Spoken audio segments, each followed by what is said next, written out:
Nais mo bang alamin kung ano ang mga salitang binubuo ng maraming pantig? Panoorin ang video ito upang malaman mo. Keep on watching to learn something. This is your teacher She, and welcome back to my channel. Before we proceed, please don't forget to hit the subscribe button, okay? Magandang araw mga bata. Ating alamin kung ano ang mga salitang binubuo ng maraming pantig. Ang salita ay mula sa pinagsamang pantig. Sa mga pinagsamang pantig, makakabuo tayo ng mga salita na may dalawa o higit pang mga pantig. Halina, alamin natin kung kaya mong bumasa ng mga salitang may maraming pantig o mahahabang salita. Halina mga bata, tuklasin at basahin natin ang ating kwento sa araw na ito. Forest Green. Nagkaroon ng isang gawain ang mga batang scout sa loob ng isang kagubatan na tinatawag na Forest Green. Umalingaw-ngaw ang iba't ibang huni ng mga ibon at insekto pagdating nila sa loob ng kagubatan na ikinatuwa ng mga mag-aaral. Kurukuk, kurukuk! Ang huni ng tipaklong na nakita ni Dennis sa damuhan. Ginagaya naman ni Alvin ang tunog ng palakang tumatalon. Tuwang-tuwa si Kaloy sa daloy ng batis. Habang kinakausap ni Mang Lito ang tagapangalaga ng kagubatan, ay may isang loro naman ang inuulit-ulit ang kanyang sinasabi. Ipinaliwanag ni Ginang M. Galang sa mga bata ang tamang pangangalaga ng mga puno.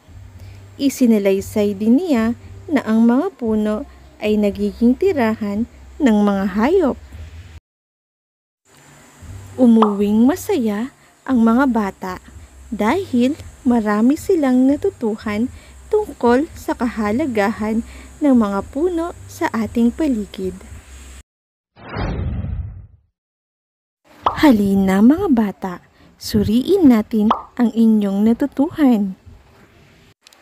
Ang ating aralin sa araw na ito ay tungkol sa pagbasa ng multisilabikong salita. Tulad ng naunang pagsasanay, may mga salitang mahahaba na binubuo ng mga pantig na dapat mong matutunan, lalo na sa pagsulat at pagbasa. Tara, ating balikan ang kwentong may mga salitang ginamit na mahahaba o nasa multisilabiko. Sagutin ang sumusunod na tanong tungkol sa binasang kwento. I-comment ang inyong sagot.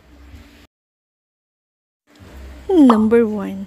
Sino-sino ang nagsagawa ng isang gawain sa Forest Green? A. Ang mga batang lalaking scout. B. Ang mga babaeng scout. C. Ang mga batang scout. Number 2. Ano ang naramdaman ng mga bata matapos makapasyal sa kagubatan? A. Natakot. B. Masaya. C. Malungkot. Number 3. Bakit mahalaga ang puno sa kalikasan? A. Proteksyon sa sikat ng araw. B. Tirahan ng mga hayop. C. A at B. Number 4. Ikaw bilang isang bata, paano ka makatutulong sa ating kalikasan? A. Magtanim palagi ng puno. B. Putulin ang mga puno. C. Sunugin ang mga puno. Number 5. Alin sa pangkat ng mahahabang salita ang nabasa mo sa kwento? A. Umalingaw-ngaw, kinakausap, at pangangalaga. B. Ipinaliwanag, isinalaysay, at kagubatan. C. Lahat ay nabasa ko sa kwento. Isa-isip ninyo ito, mga bata. Ang multisilabikong salita ay mahahabang salita na binubuo ng maraming pantig. Mahalagang makilala ng mga bata ang mga salita upang maging madali ang pagbasa ng mga salita, parirala at pangungusap. At ngayon, mga bata, pagyamanin natin ang inyong natutuhan. Pagsamahin ang mga pantig upang makabuo ng isang multisilabikong salita. Basahin at i-comment ang inyong sagot. Maaaring i-post ang video upang ikaw ay makasagot.